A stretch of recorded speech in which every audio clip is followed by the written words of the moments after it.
Pessoal, bom dia para vocês. 7 da manhã em ponto. Hoje é segunda-feira, dia 27 de abril de 2026. O ano passando, feito uma bala, correndo pra caramba. Já vamos entrar em maio nessa semana, né? Sexta-feira é feriado, então nós temos uma semana mais curta, mas não menos importante do que as outras semanas cumpridas, porque a agenda está cheia de coisas.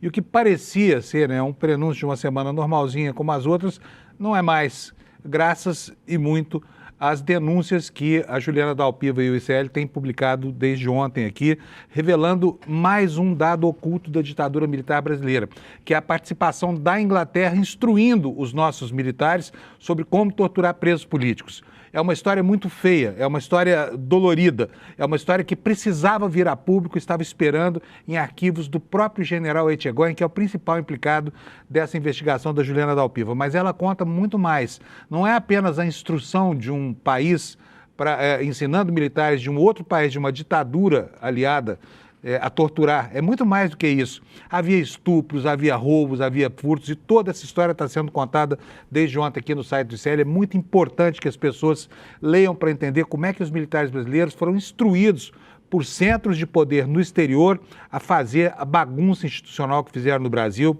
a promover a caça às bruxas que promoveram, a matar, se viciar, torturar, machucar para se manter no poder durante mais de 20 anos. É uma história que a gente precisa contar até para que ela não se repita no futuro. E ela está sendo contada esta semana aqui nas páginas do ICL. Nós vamos discutir muito sobre isso durante o dia de hoje, tá bom? E olha, vai ser uma semana movimentada também, porque lá em Brasília a pauta continua andando, o calendário eleitoral está apressando as articulações. Essa semana nós deveremos ter uma definição aí sobre Messias, que, segundo o Lula, que daqui a pouquinho vai estar aqui para contar isso para nós, já está praticamente assegurado como ministro do Supremo Tribunal Federal, tá bom? E segue por aí o noticiário. Eu até queria dizer para vocês que eu estou sentindo falta do Flávio Bolsonaro no noticiário. Vocês estão sentindo, não? Sumiu, não sumiu? Uma brigaiada lá na família e uma briga que se espraia. Além da Michele, do Eduardo, do Carluxo, enfim, começaram a entrar nesse circo aí, no octógono da extrema-direita, personalidades como Nicolas Ferreira, que agora está às turras aí batendo na topeira, segundo ele, que é o filho caçula do Bolsonaro, né?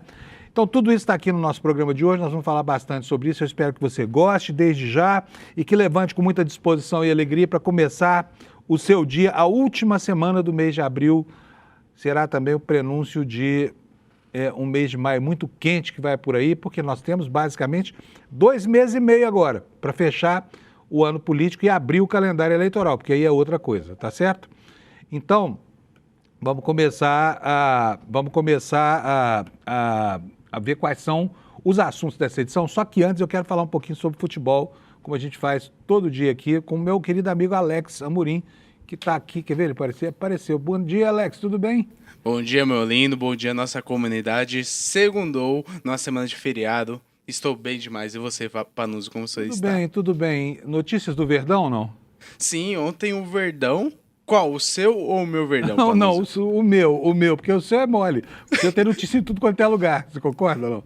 Então, o Lândia, como sempre, eu não tenho notícias porque ele tá na Série D ali, eu não sei qual a divisão dele, porém, eu creio que ele esteja muito bem depois desse novo patrocínio aí dele, Panuso. O Lândia, né? É, o Lândia. Lembrando que a gente não pode falar o nome completo, senão a gente tá falando sobre patrocínio, né, Panuso? Merchandizar o nome da minha cidade, pessoal, agora chama só Lândia, tá bom? Panuso mora em Lândia, não mora mais... Ai, Panuso. Gente, só para vocês não ficarem muito perdidos, aí é Uberlândia, tá? É que a Uber foi lá e comprou o nome do Uberlândia Esporte. Não sei para quê, porque, pelo que eu saiba, né, a Associação de Marcas de Futebol tem como objetivo, né, pegar uma carona com a Vitória, enfim, com a pujança, né? Não tem nada disso lá no Lândia, não. É muito bom isso aí, Panuso. Mas vamos falar do Antos, então, que é o Santos. Sim. O Santos, o Neymar não jogou de novo, né, Alex? Sim, lembrando Para de rir, Alex.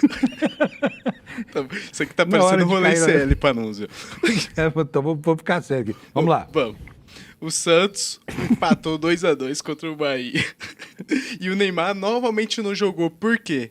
O Neymar está em preparação para ser o Copa primeiro do jogador Mundo. a se preparar para a Copa do Mundo e não estará na Copa do Mundo. Eu não sei o que está acontecendo com ele, Panunzio. Por que você sabe que ele não estará, Alex? Porque ele é um ex-jogador em atividade, como eu já venho batendo nessa tecla faz tempo. E se ele for, vai ser um político ali da CBF com ele.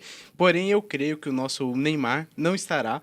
E o Santos empatou 2-2 com o Bahia e está abrindo ali a zona de rebaixamento, pensando na próxima temporada em continuar na Série A, Panunzio.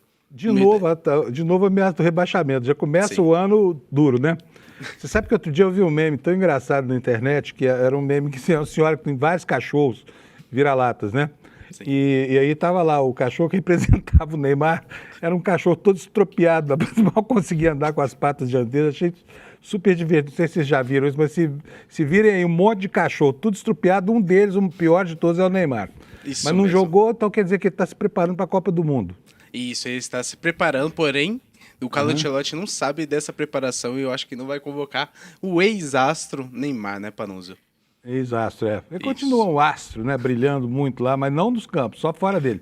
Isso mesmo. Vamos falar do restante então, Alex. Vamos lá. Já sabemos do que aconteceu com o Neymar agora, vocês estão satisfeitos? Porque a vontade de falar mal do Neymar aqui é muito grande, viu, gente? Eu preciso confessar isso pra vocês, né? Sim. Então, Vai lá. prosseguindo, Panunzio, a 13ª rodada, começando sábado, como a gente já mencionou, o Santos começou ganhando de 2-0, porém o Bahia, nosso Bahia, conseguiu um empate com um golaço ali, começando o empate do Luciano Juba de falta. O Botafogo empatou 2-2 contra o Internacional, o Cruzeiro ganhou do Remo por 1-0, o São Paulo ganhou do seu time, Panunzio, 1-0 contra o Qual deles? Mirassol. Qual deles? Mirassol? É, o Mirassol. É meu ex-time, eu parei de torcer pelo Mirassol, não deu certo. Foi só começar, inclusive a torcida do Mirassol, as 3 pessoas que torcem pelo Mirassol ficaram muito bravas comigo por causa disso, entendeu? Porque eu vim pra torcida e de repente o Mirassol só perde. Nunca mais ganhou uma partida, eu não tô entendendo isso, viu? Eu acho que eu sou pé frio, eu sou igual o Menem, que os argentinos não gostavam, porque ele era muito pé frio. Ele torcia por um piloto de Fórmula 1, o piloto batia e morria. Enfim, torcia por um motociclista, acontecia a mesma coisa. Na Copa do Mundo afundou a seleção da Argentina. Então eu sou isso também, entendeu? Sim. Me abstenho, então, de torcer pelo Mirassol, para a sorte do Mirassol. Isso mesmo. E prosseguindo aqui, Panunzio, o nosso Coringão ganha do Vasco por 1-0, o Grêmio ganha de 1-0 do Curitiba, Atlético Paranaense ganhou de 3-1 do Vitória, o meu Verdão ganhou do Bragantino por 1-0 e é líder do campeonato, Flamengo meteu uma goleada 4-0 no Atlético Mineiro e o Fluminense ganhou de 2-1 da Chapecoense. E se você quiser acompanhar, ver a tabelinha, a gente vai passar, tirar um print, pausa aí o vídeo, o Palmeiras é líder com 32 pontos, seguindo por Flamengo, Fluminense e São Paulo, e lá embaixo tá seguindo o Santos com 14 pontos, Mirassol, Remo e Chapecoense, Panunzio. Você falou muito rápido agora, mal deu tempo de anotar os resultados aqui, viu, Alex? Ó, vou deixar aqui, ó. Tira um Muito print. bom. Tira o E é print aí isso. da tela pra vocês terem. Tá faltando o Lândia aí nessa tabela aí. É, o Vamos Lândia. saber onde tá o Lândia. E Panunzio, antes de finalizar, tem novidade do Campeonato Feminino, do futebol feminino. Hoje vai acontecer a 8ª rodada do Campeonato Brasileiro Feminino. Teremos os jogos entre América Mineiro e São Paulo. Teremos o clássico Palmeiras e Santos, Atlético Mineiro e Botafogo. São esses 3 jogos aí que darão continuidade à 8ª rodada do Campeonato Brasileiro Feminino, Panunzio. Muito bom. Lembramos, então, das mulheres aqui, coisa Isso que a gente mesmo. deveria fazer com mais frequência, né? Sim. Mas lembramos, pelo menos aqui, está aqui, para quem cobra da gente isso, então está aqui o noticiário sobre isso. Aliás, a gente devia ter uma editoria aqui só de futebol feminino. Eu sou fã da mulherada, tá?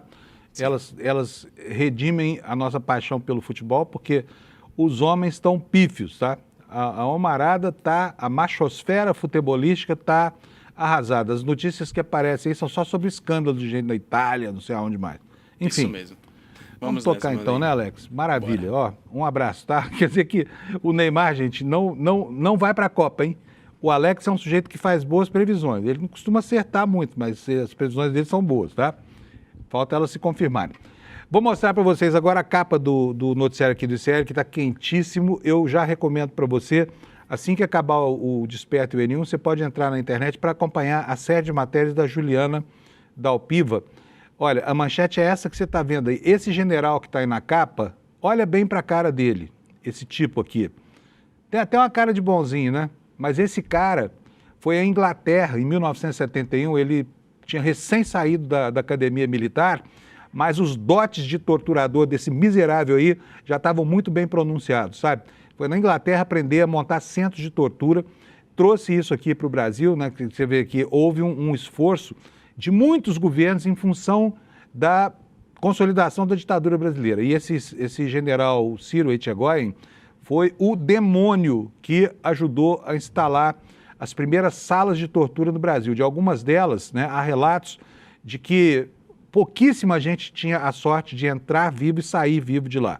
Entrava vivo e saía morto para destinos que nem Deus sabe onde são, onde é, porque os corpos até hoje nunca foram encontrados, né? Então nós vamos contar um pouquinho dessa história para você, que o ICL vai contar ao longo da semana. Já tem 2 matérias publicadas aqui, matérias importantíssimas para quem se importa com a nossa institucionalidade.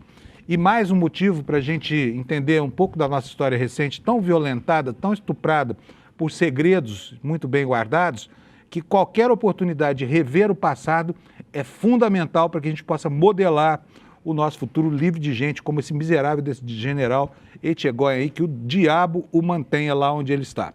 Tá bom? Então essa é só a primeira matéria, está na capa. É uma série de reportagens, né? Já temos 2 publicadas aqui e temos vários outros assuntos para você. Olha, na segunda matéria da série, tá aí a manchete para você.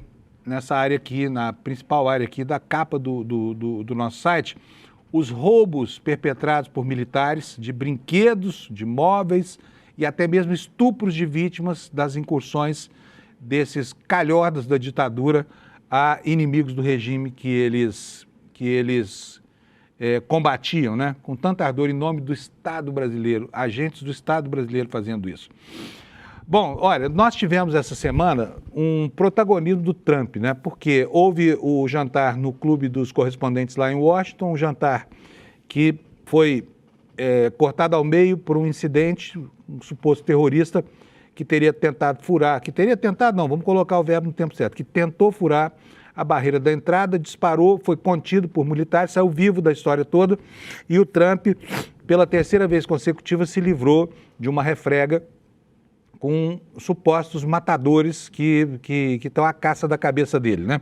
Acontece que a história varreu o mundo, correu o mundo como piada. Por quê? Porque há uma coincidência aqui que eu não estou dizendo que foi mentira não, tá?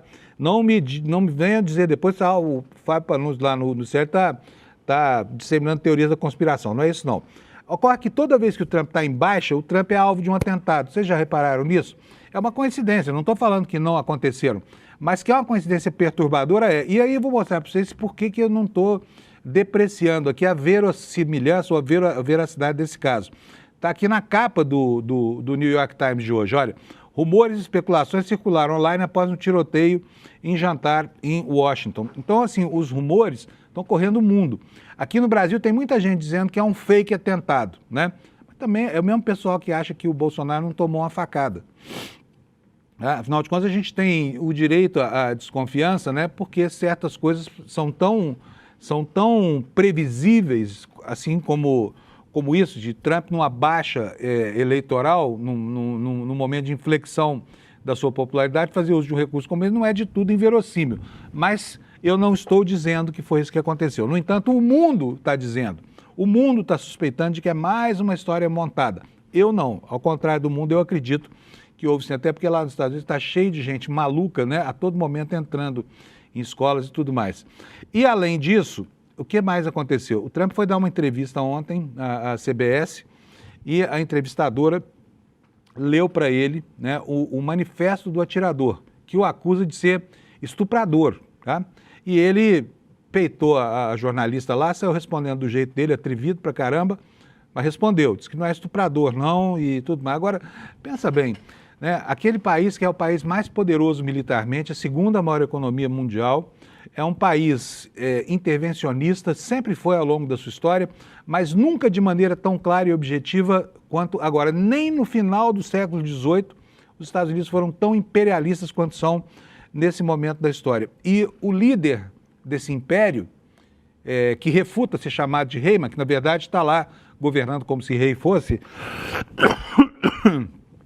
desculpa, esse sujeito é um sujeito que tem a péssima fama de ser um homem envolvido com pedofilia, com estupro, com todo tipo de coisa degenerada, né, patrocinada pelo Epstein, que era vizinho e amigo dele lá no sul da Flórida.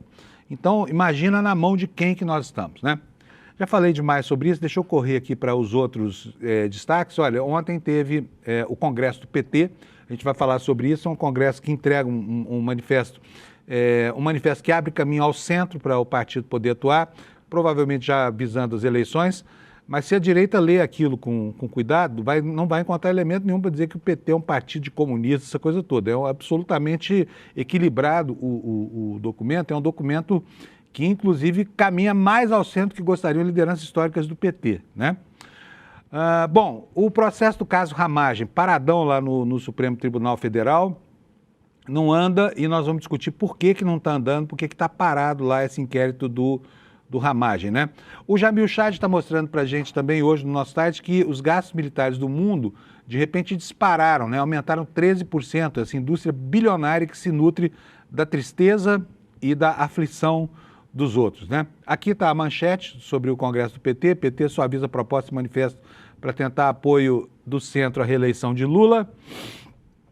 Uma matéria sobre hipertensão, você que está aí começando a semana já com a sua pressão lá em cima, e olha que agora é a hora do cortisol, hein? No comecinho da manhã é a hora de morrer de infarto do miocárdio, de AVC, essas coisas todas, segunda-feira, segundo os cardiologistas, né? Temos aqui, olha, uma matéria chamando a atenção para o silêncio e para os perigos da hipertensão e mais uma explicação aqui, um tutorial do nosso site explicando quem é que tem direito aos R$5.000 de isenção no imposto de renda e qual o melhor caminho para conseguir esse benefício, tá bom? Esses são os assuntos que nós vamos explorar durante o dia de hoje, já são 7h17. O Kleber Lourenço está quentíssimo lá. Aliás, hoje eu cheguei aqui, antes das 6 horas da manhã, o Kleber já estava na redação apurando coisas. Será que tem novidade por aí? Kleber Lourenço, bom dia, meu filho. Bem-vindo aqui ao nosso programa essa segunda-feira, tudo bom? Bom dia, Panunzio, bom dia, comunidade DCL, tudo bem? Temos novidades, sim. Passei o final de semana conversando com servidores da ABIN, também conversando com alguns especialistas em direito jurídico. Então nós temos algumas novidades para a gente comentar hoje, alguns assuntos importantes também, viu? Pois é. Bom, vamos lá começar com o caso do Ramagem que eu falei agora há pouco, porque o processo do Ramagem está parado lá no Supremo Tribunal Federal, né? Enquanto a coisa está quente lá nos Estados Unidos, aqui no Brasil está fria. Por quê, Kleber? Olha, Panunzio, eu conversei com esses agentes da ABIN, os servidores da Agência Brasileira de Inteligência, sobre esse caso Ramagem, e eles elencam várias falhas em relação a isso, principalmente no que diz respeito à interlocução entre as agências de inteligência. Um dos pontos que eles criticam e apontam é de que a Agência de Inteligência dos Estados Unidos, no caso a CIA, vem se comunicando diretamente com a Polícia Federal e não com a sua contraparte brasileira, a ABIN. Eles também relatam a importância do caso, já que Ramagem foi diretor da Agência Brasileira de Inteligência, ou seja, foi para uma nação estrangeira, fez um pedido de asilo, sendo ele responsável por ter tido acesso a diversas informações de caráter estratégico do Estado brasileiro, e que a agência deveria estar, sim, diretamente incluída nesses esforços de obtenção de informações e também de captura e também de extradição do Alexandre Ramagem. Então, eles comentam muito sobre essa dificuldade de eles terem acesso a essas informações e acesso a poderem colaborar com esse caso, e falam também sobre o fato da Polícia Federal estar cada vez mais ocupando mais parcelas de trabalhos. Eles até falam, até mesmo de forma muito clara, sobre usurpação de competência do que seria da ABIN e hoje vem sendo colocado como responsabilidade da Polícia Federal, como, por exemplo, a ampliação dos adidos internacionais da Polícia Federal, enquanto a ABIN, em alguns países, sequer tem representantes ou agentes que estejam trabalhando para a obtenção de informações, em que, em alguns casos,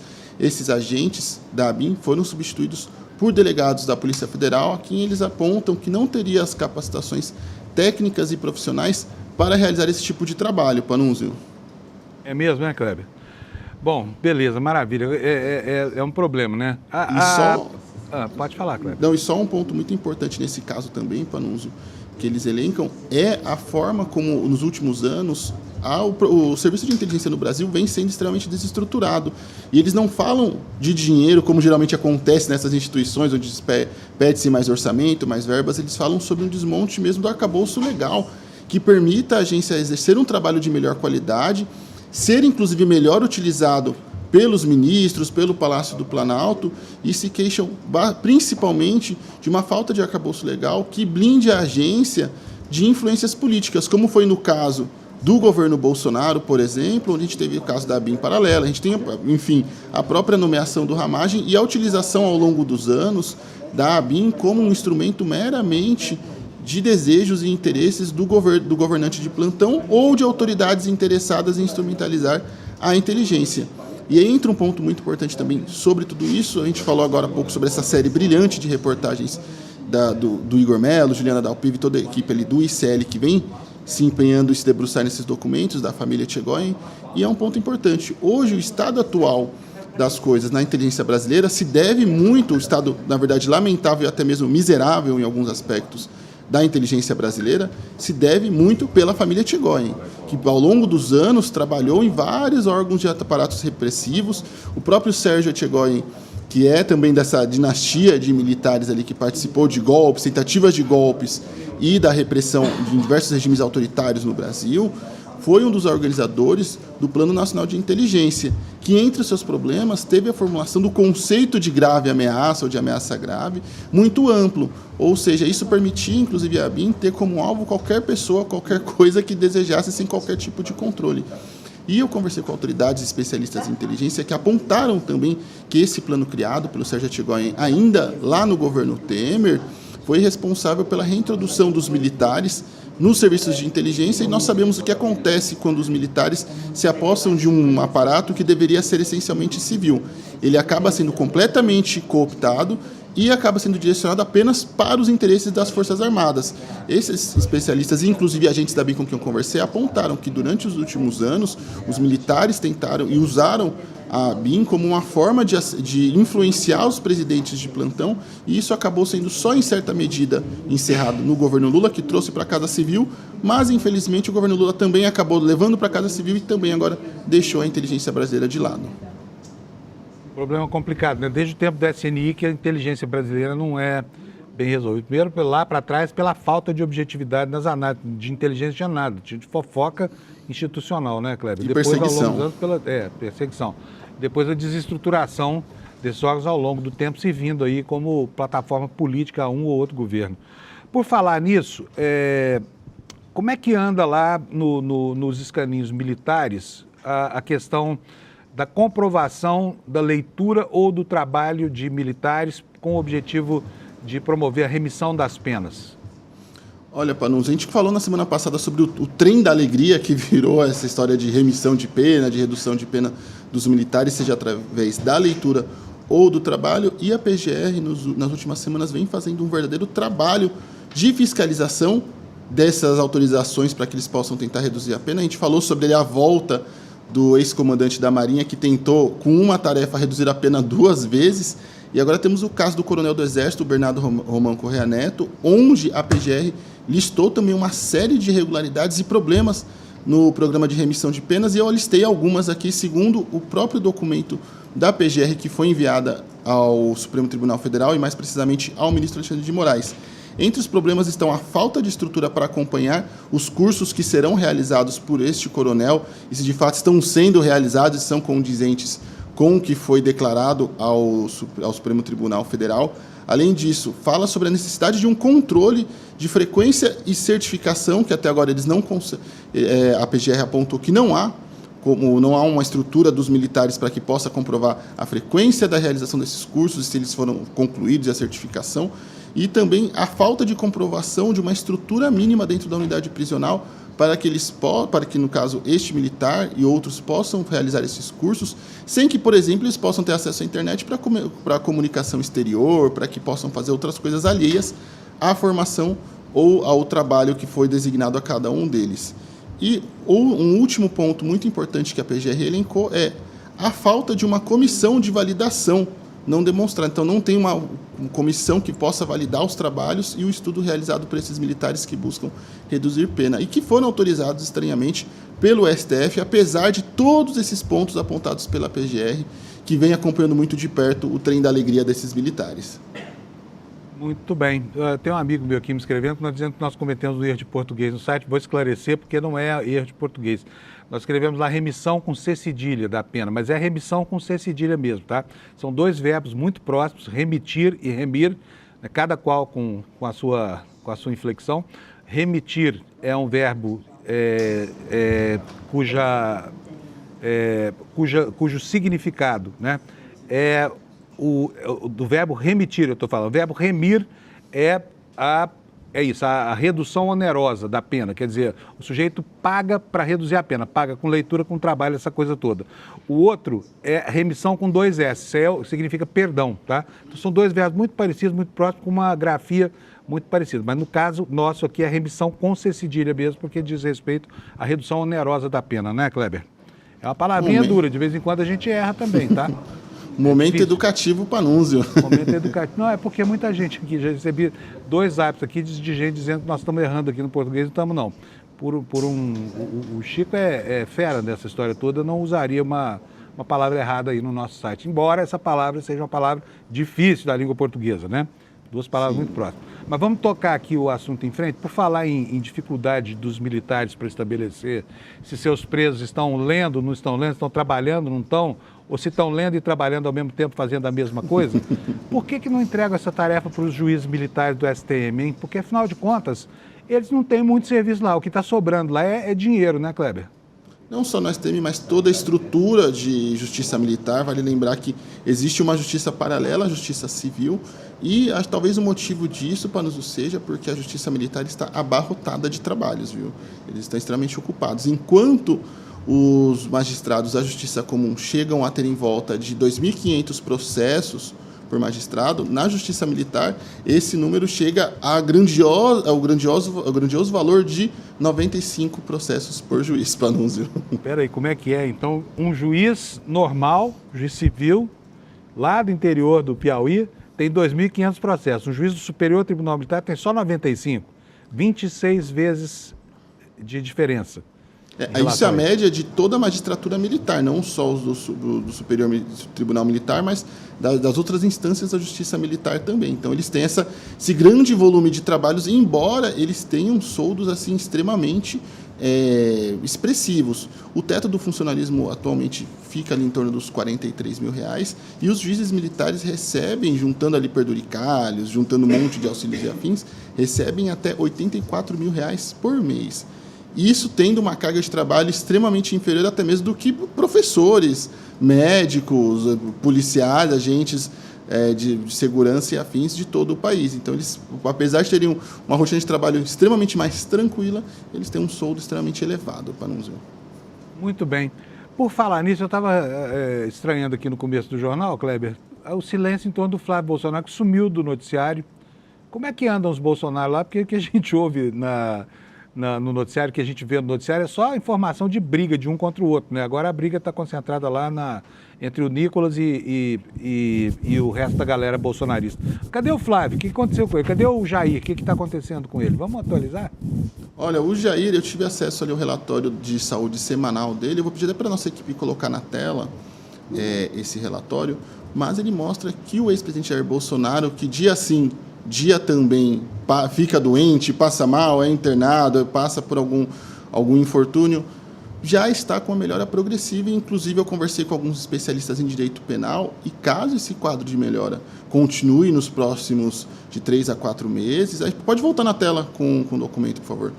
Caso esse quadro de melhora permaneça nos próximos meses, nada impede de que Alexandre de Moraes mande ele de volta para o regime fechado. O último relatório que eu tive acesso, no primeiro parágrafo, já diz o seguinte, vamos ler juntos.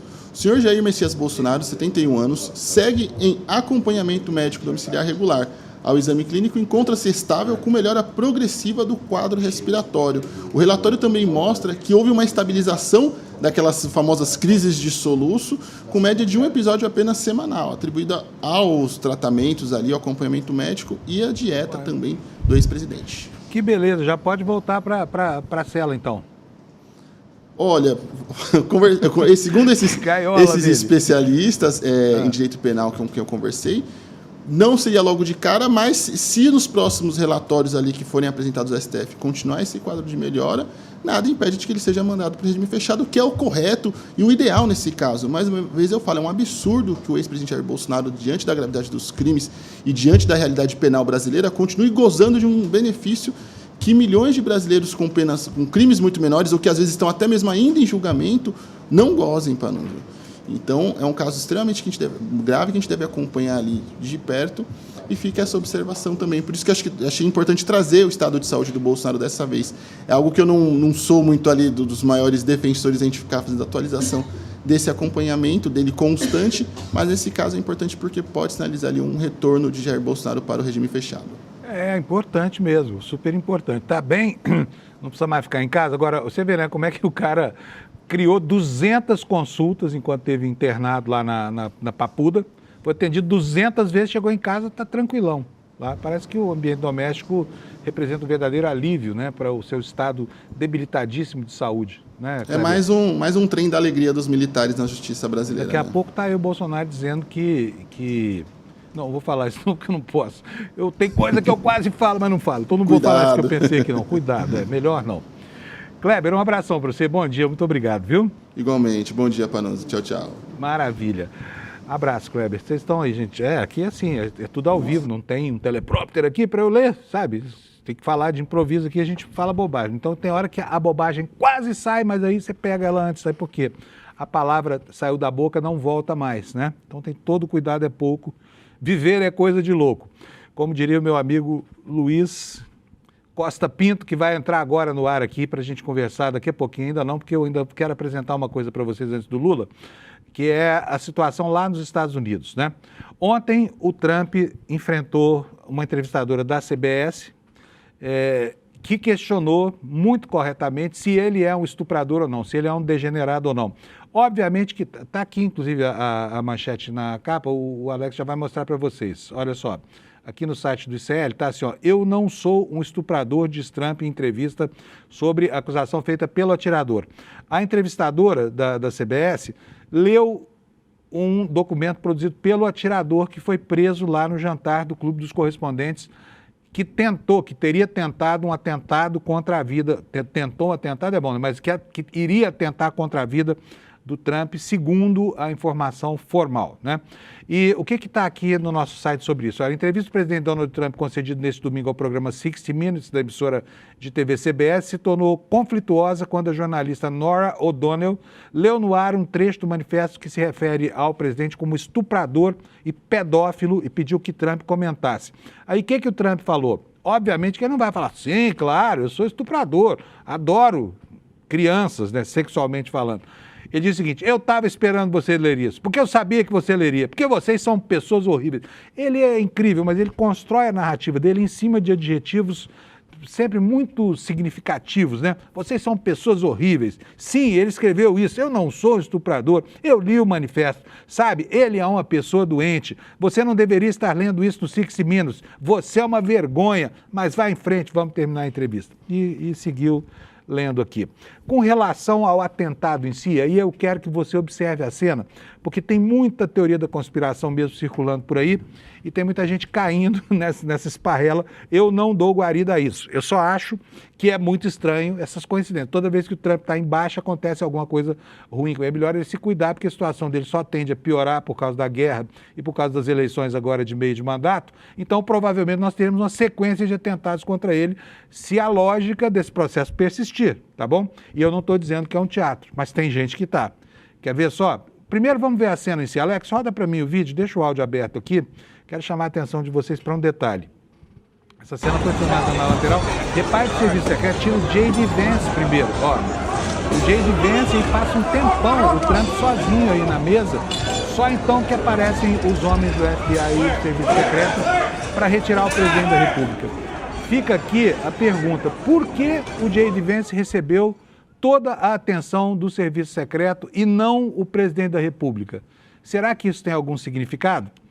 Os próximos dias vão esclarecer, né? Já que há aí uma suspeita, inclusive, de que o gabinete esteja preocupado com a sanidade mental desse rei do mundo em que se transformou o Donald Trump, tá? Então, essa é a primeira coisa. A segunda, eu vou mostrar para vocês aqui a capa do The New York Times. Tá na capa, eu não vou mostrar a capa, mas já vou botar direto a matéria aqui, olha. Rumores e especulações circulam online após tiroteio em jantar de Washington. É isso aqui a que eu estou me referindo. Tem muita gente no mundo comentando exatamente isso aqui, olha. Influenciadores correram para preencher a lacuna de informações com teorias da conspiração sobre o ataque no jantar dos correspondentes na Casa Branca no sábado.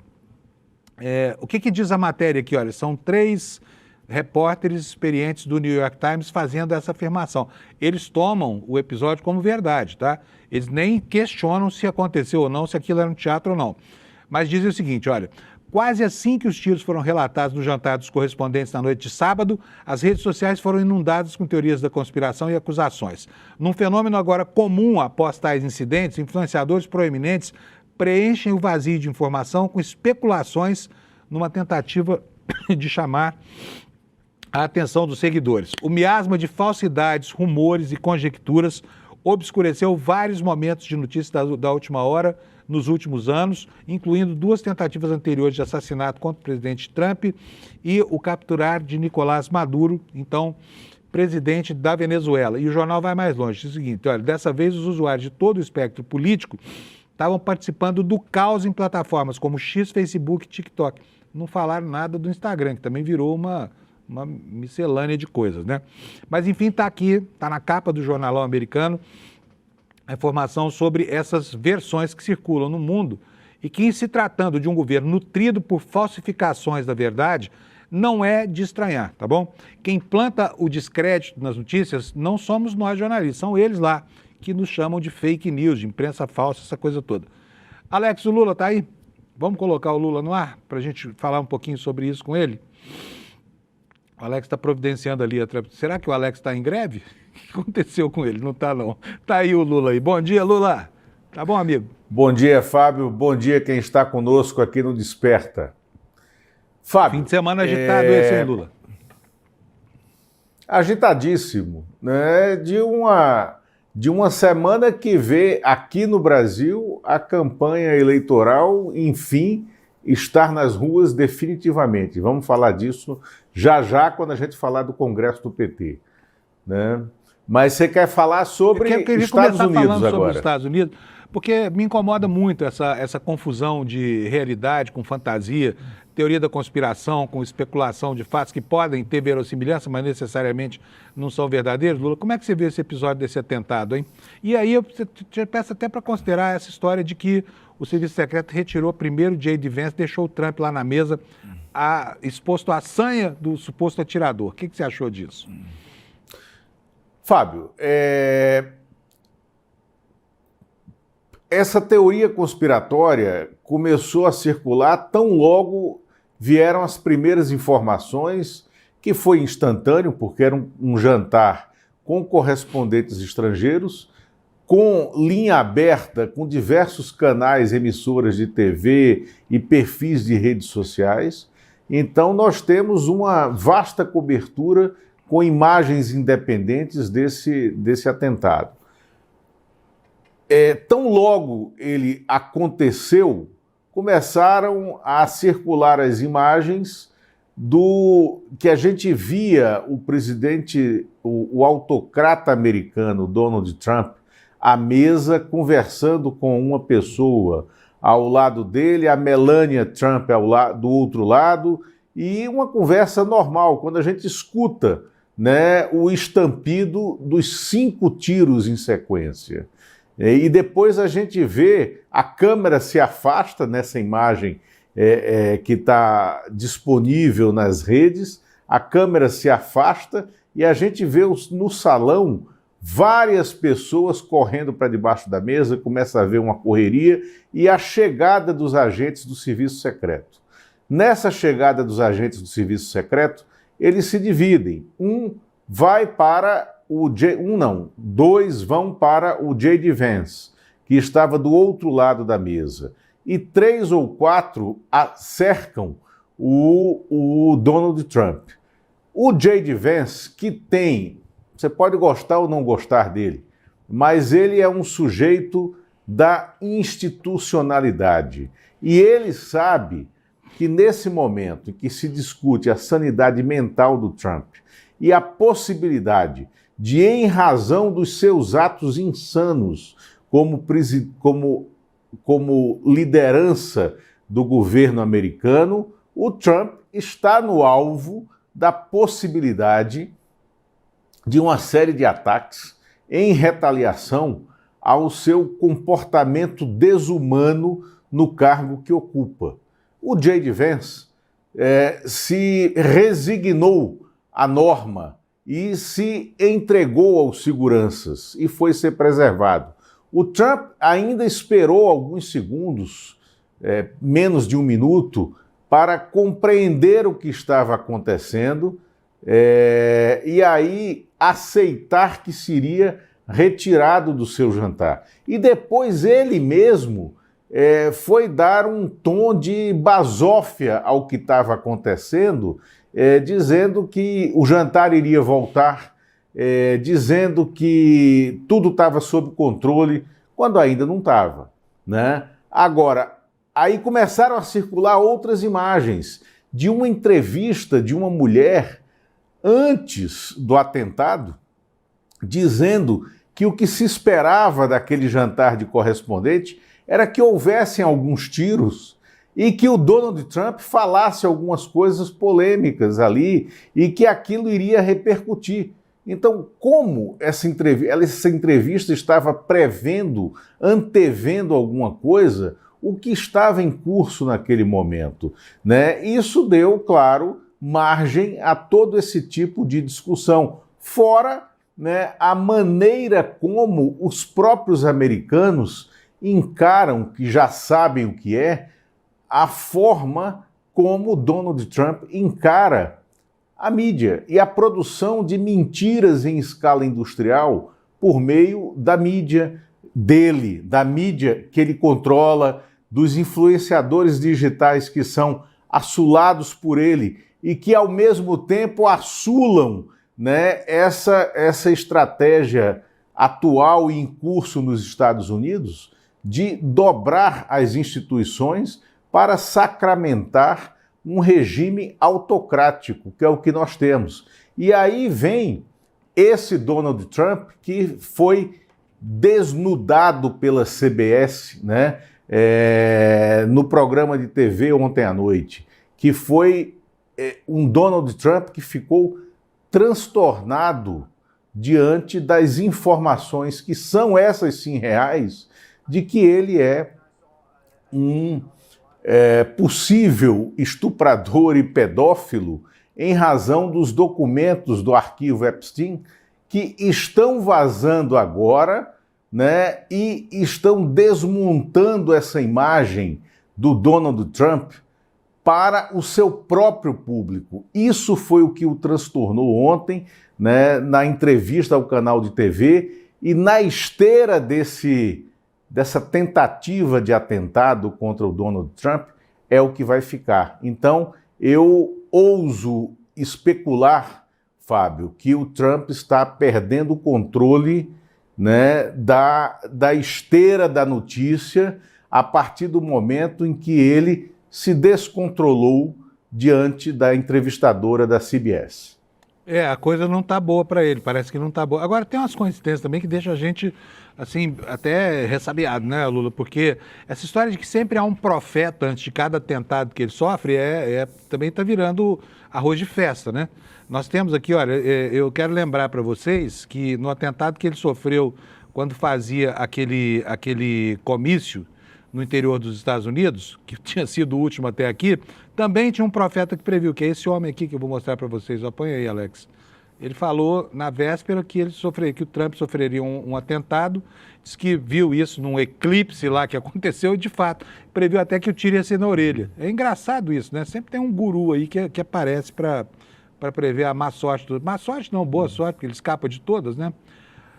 Agora, foi usado sim como matéria-prima para propalar versões que não encontram muito amparo na realidade, mas são verossímeis, né, Lula? Que é o que chama a gente, chama mais atenção, né? Exatamente. Não é a veracidade, é a verossimilhança. Bom, gente, vamos partir para outros assuntos. Nós temos um monte de coisas aqui e, olha, nós temos a revelação, né, na última sexta-feira pela Juliana, o Igor e o Chico Otávio, de mais um verdugo da ditadura brasileira que saiu do armário, depois de morto, obviamente, por conta de um trabalho de investigação dessa equipe de ouro aqui do ICL. Nós estamos falando do general Ciro Etchegoyen, que criou a primeira casa da tortura e foi lá na Inglaterra aprender como é que torturava presos políticos, tá? Então, aqui a gente fala sempre que os Estados Unidos financiaram esse lado horrível da ditadura brasileira, mas não foram só os Estados Unidos. A Inglaterra também está nisso até o talo, né, Lula? Isso.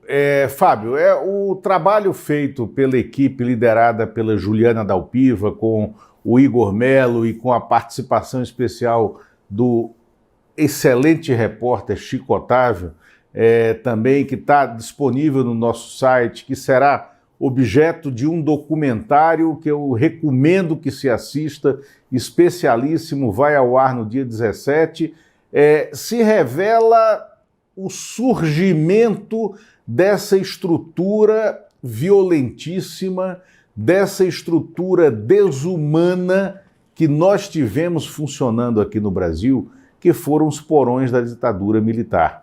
E trazem, jogam luz sobre o personagem Ciro Etchegoyen, que era um coronel egresso dos setores mais acanalhados das Forças Armadas, ligado aos golpes tentados em 54, em 61, com a renúncia de Jânio Quadros, e com o golpe consumado de 64, né, o golpe militar consumado de 64, e todo o entorpecimento da sociedade brasileira a partir das torturas desumanas, né, que aconteciam nos porões do DOI-CODE.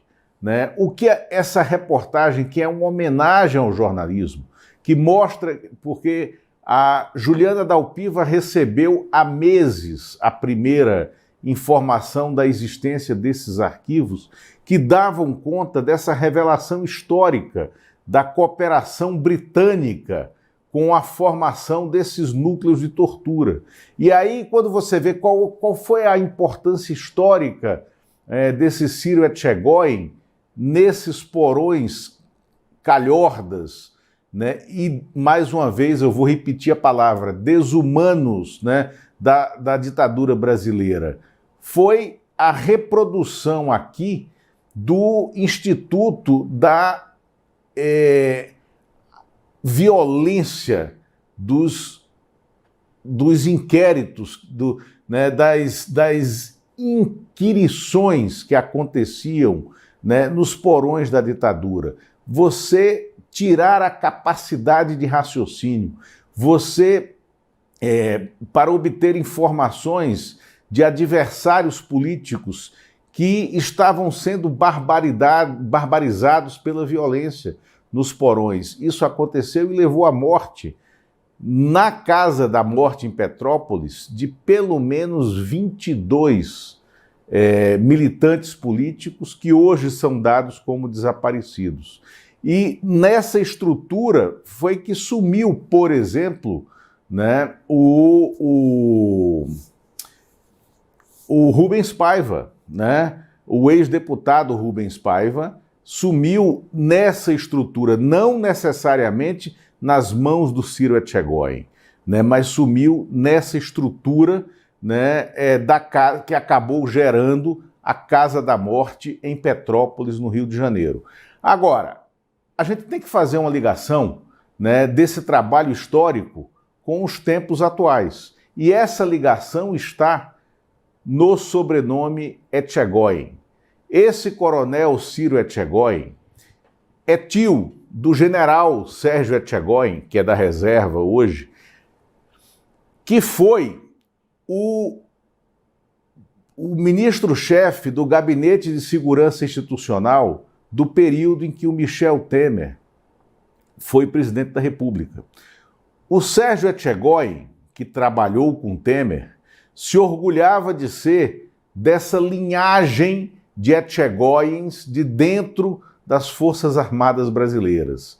No GSI, o Sérgio Etchegóin foi o primeiro militar, depois da derrota da ditadura, o primeiro militar na ativa que teve gabinete dentro do Palácio do Planalto. Isso não é pouco sutil, isso não é desimportante.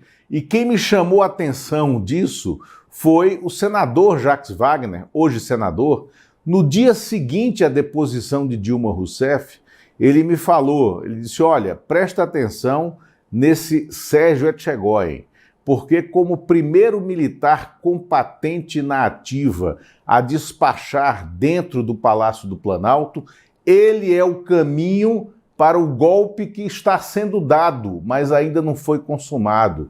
E aí o que é que a gente verifica na trajetória desse Sérgio Etchegóin? Ele foi o militar que no GSI do Temer tensionou os movimentos grevistas dos postos, dos caminhoneiros, né, em 2018, naquela paralisação dos postos. E ali foi o Sérgio Etchegóin quem colocou o nome Jair Bolsonaro no processo político, naquele momento, do lockout dos postos de gasolina, quando o Brasil parou. Nós lembramos de 2018. Então, foi esse Sérgio Etchegóin quem pegou a estrutura oculta, né, a estrutura da máquina do período do Temer no Palácio do Planalto e colocou à disposição do bolsonarismo nas ruas para promover a eleição do Jair Bolsonaro. É o mesmo sobrenome. Então, é uma reportagem histórica inédita, né, do ICL Notícias, joga luz sobre esse processo histórico e nós temos surgindo aqui um sobrenome que precisa, sim, ser colocado em perspectiva para apurações jornalísticas que nos ajudem a explicar os golpes mais recentes que nós tivemos no país. Muito bom. Ninguém é lombrosiano aqui, mas a presença desse sobrenome é algo que incomoda, porque são 4 gerações de golpistas. Essa é a verdade, né? Exatamente. Lula, deixa eu pedir para o Alex rodar a vinheta aqui, porque nós temos um monte de coisa para falar da coluna e no pouquíssimo tempo. Vai lá, Alex, roda para nós, por favor.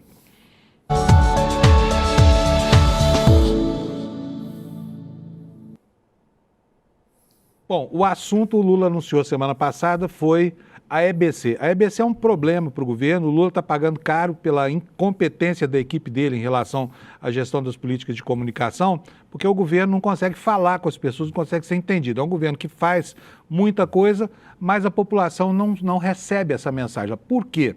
Uma das causas, é clara, é institucional, é porque o governo tinha a estrutura da EBC para trabalhar e não trabalhou, não conseguiu fazer aquilo que era a intenção anunciada, ou seja, de criar uma instância de informação, uma instância pública de informação a partir de órgãos oficiais. O que aconteceu e quem é que é responsável por isso, Lula? Bom, Fábio, a nota com que nós abrimos a reserva exclusiva mostra que na EBC, que está na sua 4ª presidência, a Antônia Pellegrino, produtora, roteirista, atriz, né, diretora, ela é a 4ª pessoa a ocupar a presidência da EBC, né, que contém a TV Brasil. E ela assume a EBC no momento em que a empresa está com o orçamento completamente comprometido, é R$ 1 bilhão de reais anuais, mais de 90% disso é com compromissos salariais e compromissos de custeio da empresa Brasil de Comunicação. Ela dispõe de uma verba, né, muito reduzida, em torno de 10 milhões de reais, para produzir novos programas, para trazer novas produções que deveriam ser jornalísticas. Só que essas produções foram desmontadas, vinham sendo contratadas, aí diga-se a favor da gestão que começa agora da Antônia Pellegrino, que aliás entrou em contato com o ICL tão logo a nota veio à tona, para explicar as questões orçamentárias, o antigo presidente da EBC, André Basbaum, tinha feito uma série de contratações e de programações de programas jornalísticos sem autorização orçamentária, né? E isso é ilegal, né? Então, sem previsão orçamentária.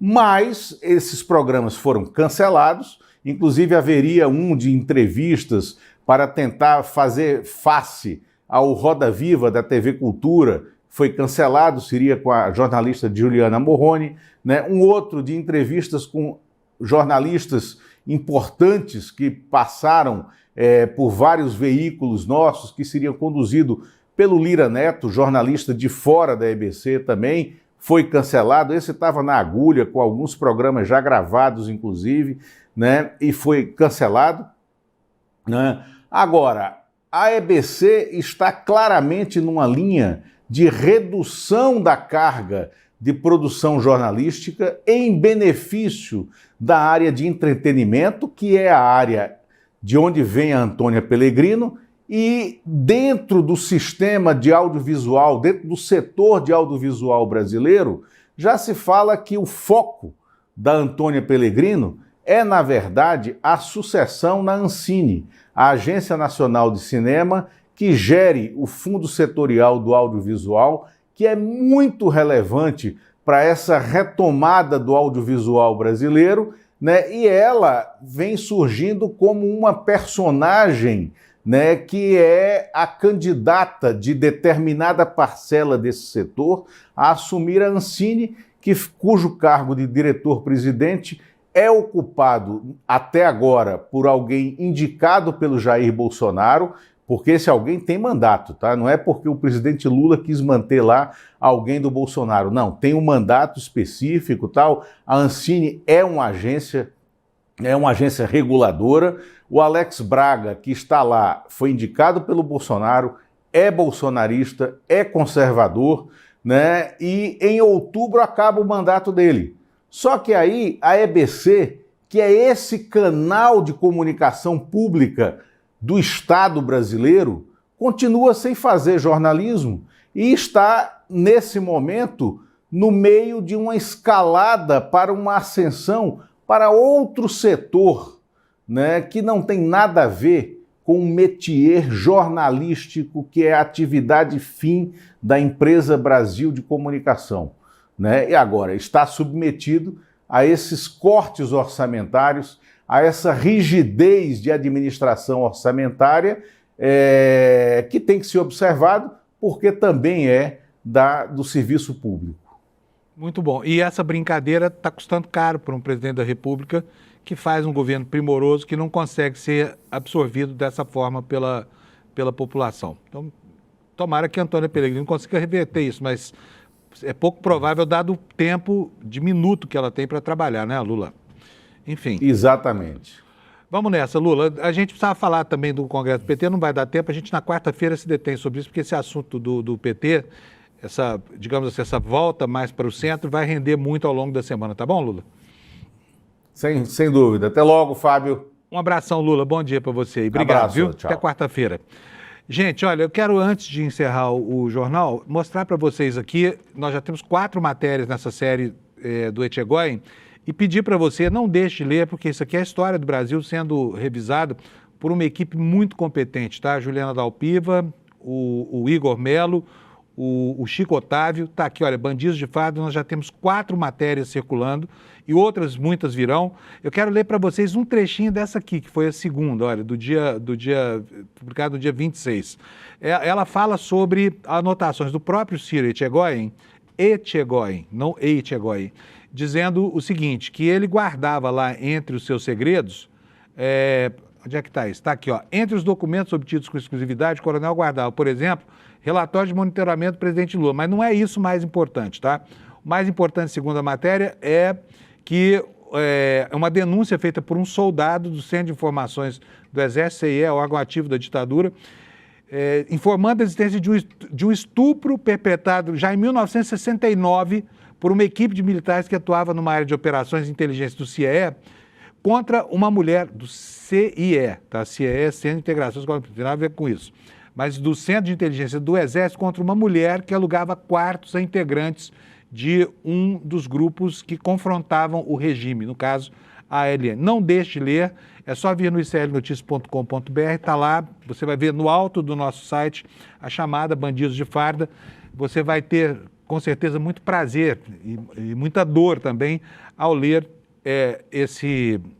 a revelação desse trecho obscuro da nossa história, que continua, depois de 40 anos, gerando ainda novidades capazes de alimentar as primeiras páginas dos principais órgãos de divulgação do país, caso do ICL, tá bom? Quero desejar para você uma ótima semana, nós vamos estar aqui até quinta-feira e chamar vocês para esse documentário A Nova Ordem Mundial, né? Isso, uma explicação aqui para a gente entender por que os Estados Unidos estão atacando o mundo, né? E o que é que o Brasil tem a ver com isso? Estão aí no protagonismo desse documentário, Eduardo Moreira, como sempre, e o nosso querido Jamil Chad, o melhor correspondente internacional do mundo, tá bom? Quero desejar para você, então, um bom dia, boa semana, espero você aqui amanhã e já vou agradecendo aqui pela audiência que nos coloca de novo em primeiro lugar, na frente da Jovem Pan, da CNN, da Revista Oeste, Rádio Band News FM, da TV 247, de todo mundo que vem no rastro aqui do ICL alimentando o noticiário das manhãs. Bom dia para você, obrigado pela audiência, até amanhã, tchau. Estou aqui na sede da ONU em Genebra, um local que eu percorro há mais de 20 anos. Eu posso dizer, sou testemunha de decisões que redesenham fronteiras, que denunciam violações de direitos humanos, que mudam o destino de populações inteiras. Mas eu preciso ser honesto com vocês. O que está acontecendo neste momento é extremamente grave e é urgente. Os Estados Unidos estão redesenhando a geopolítica do planeta. Nós estamos vendo no Irã, na Venezuela, em Cuba e em tantos outros lugares no mundo.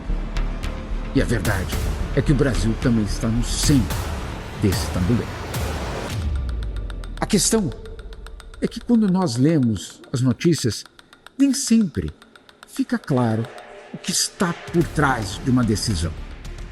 E por isso, eu preparei uma aula gratuita e quero te mostrar o que eu enxergo aqui de dentro, o que está em jogo nessa nova ordem mundial e como isso já está afetando a vida de cada um de nós brasileiros.